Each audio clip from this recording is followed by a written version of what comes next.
L'élection du Ballon d'Or approche à grands pas. D'ailleurs, quand vous verrez cette vidéo, il restera plus que 2 jours puisque nous aurons les résultats le lundi 29 novembre. Et les résultats ont déjà peut-être fuité d'ici là, en tout cas depuis que je tourne cette vidéo. Quoi qu'il en soit, nous allons revenir sur les règles qui encadrent un peu l'élection de ce Ballon d'Or et surtout dans cette vidéo vous donner mes pronostics. Mais avant cela les amis, pensez à vous abonner comme d'habitude. Vous pouvez également cliquer sur la cloche de notification pour être alerté de chacune de mes vidéos. Me suivre sur Instagram pour être tenu au courant dans la semaine du thème de la prochaine vidéo. Et c'est tout nouveau, enfin ça fait maintenant quelques semaines. Vous pouvez également me suivre sur TikTok où je vous donne en 1 minute une explication sur un thème lié au football et je vous y apprends toujours quelque chose.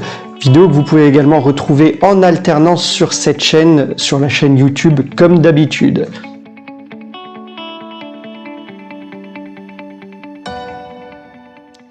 Bonjour les amis et bienvenue dans cette nouvelle vidéo. Nous allons donc parler ici de l'élection du Ballon d'Or et vous connaissez déjà peut-être le résultat, mais je vais vous donner mes pronostics si celui-ci n'a pas encore fuité dans la presse à 2 jours près.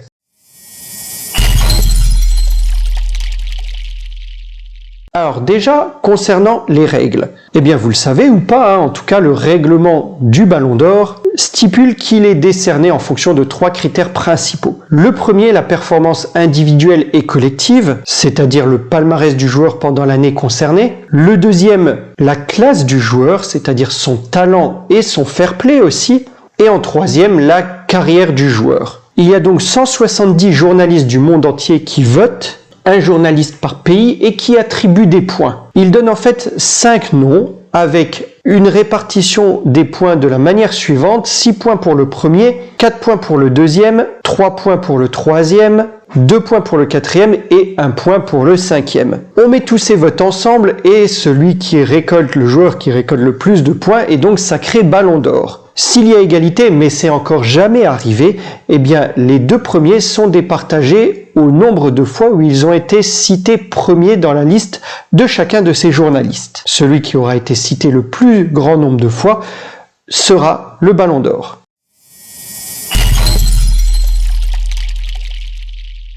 Alors pour cette année, c'est un peu incertain en tous les cas, à mon sens, et là je vais vous donner mes pronostics, quelque chose de très subjectif. Il y a une certaine incertitude qui entoure le Ballon d'Or. Il n'y a pas vraiment quelqu'un qui s'en dégage par rapport à un autre. Il y a de très bons joueurs, mais il n'y a pas un seul joueur qui se détache vraiment sur le papier. Alors je vais vous donner quelques outsiders, on pourrait parler de Karim Benzema qui est revenu en équipe de France, qui n'a pas fait de vague finalement en sélection nationale, qui est toujours là au Real de Madrid, qui est toujours décisif, il marque des buts, bref, il enchaîne les bons résultats mais peut être marqué par le parcours décevant de l'équipe de France lors de l'Euro, même s'il a gagné derrière la Ligue des Nations. Et je ne vois pas Karim Benzema remporter le titre. Je pourrais citer également Cristiano Ronaldo, toujours inoxydable en club comme en sélection. C'est encore une fois le sauveur bien souvent de Manchester United cette année. Il marque beaucoup de buts. Il est d'ailleurs en tête du classement des buteurs de tous les temps en Ligue des Champions avec 139 buts au moment où je tourne cette vidéo. Mais il est dans un club où il doit colmater quelques carences collectives.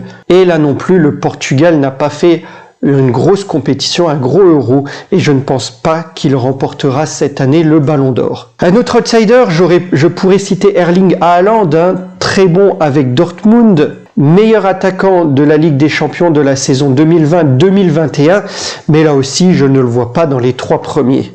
Allez, passons maintenant à mon top 3. En troisième position du classement du Ballon d'Or, je verrai Jorginho. Il a réalisé un merveilleux doublé lors de la saison 2020-2021 en remportant la Ligue des Champions avec Chelsea, en remportant l'Euro avec la Squadra Azzurra. Donc au niveau de ses performances individuelles et des trophées remportés, il coche toutes les cases. Il fait partie des favoris pour cette édition, mais je ne le vois pas remporter. Je pense qu'il n'aura pas insufflé l'impact psychologique que les 2 suivants que je vais nommer aura pu insuffler aux votants. Je classerai donc deuxième de ce classement Robert Lewandowski. Il aurait pu remporter le Ballon d'Or l'année dernière, hein, tout le monde le voyait remporter ce titre. Malheureusement, le Ballon d'Or 2020 n'a pas été attribué. Et pourtant, Robert Lewandowski avait fait une saison magnifique et c'est encore le cas cette année. Le Polonais domine le classement des buteurs en Ligue des Champions, par exemple, avec 8 buts en 4 matchs au moment où je tourne cette vidéo. Et pour son entraîneur, Julian Nagelsmann, ça reste le meilleur joueur, le meilleur attaquant et donc le meilleur joueur du monde. Il en est à 81 buts en C1 et il ne déçoit jamais, il fait preuve d'une régularité à toute épreuve. Lewandowski, deuxième de ce classement, à mon avis. Et le premier, eh bien le premier, je placerai Lionel Messi. Alors c'est vrai que sa deuxième partie d'année 2021, Messi n'est plus vraiment Messi qu'on a connu à Barcelone. Il se cherche encore dans le système de jeu du PSG. Il s'est fait remplacer d'ailleurs à 2 reprises, on l'a vu, alors qu'il ne se faisait jamais remplacer. Bref, il a des performances qui n'est pas à la hauteur de son rendement qu'il avait avant à Barcelone. Pour autant, eh bien, c'est toujours quelqu'un qui a eu un énorme impact psychologique auprès des votants. C'est quelqu'un qui a remporté la Copa América, qui a fini meilleur buteur et meilleur passeur de l'édition 2021 de cette Coupe continentale. Il fait toujours figure de star et ce statut, avec les trophées qu'il a remportés cette année, je pense vont le hisser à la première place, même s'il a intérêt à se rattraper et à se ressaisir avec le PSG. En tous les cas, les votes étant établis déjà depuis la fin octobre, je pense que la trace qu'il aura laissée tout au long de cette année fera de lui le Ballon d'Or pour cette édition. Et vous, qu'en pensez-vous? Donnez-moi le classement des 3 footballeurs que vous imagineriez aux premières places de cette élection. Je suis curieux d'avoir votre avis. En tous les cas, on verra bien si le mien a été suivi par les journalistes et si le Ballon d'Or sera décerné à Lionel Messi. Encore sur une personne qui, à mon sens, aurait mérité le Ballon d'Or, de la même manière que Buffon à son époque lorsqu'il était en activité. Et là, je sais que ce que je vais dire va être un petit peu clivant. Mais en tous les cas, j'aurais bien vu Zlatan Ibrahimovic remporter un Ballon d'Or. Ce Ballon d'Or, pourquoi pas pour l'ensemble de sa carrière, mais ça ne répond pas aux critères d'éligibilité du Ballon d'Or tels que nous les avons vus en début de vidéo. Pourtant, Zlatan, je lui décernerai un Ballon d'Or pour l'ensemble de sa carrière. Jouer encore à 40 ans au poste d'attaquant dans un grand club comme le Milan AC, c'est déjà une véritable prouesse.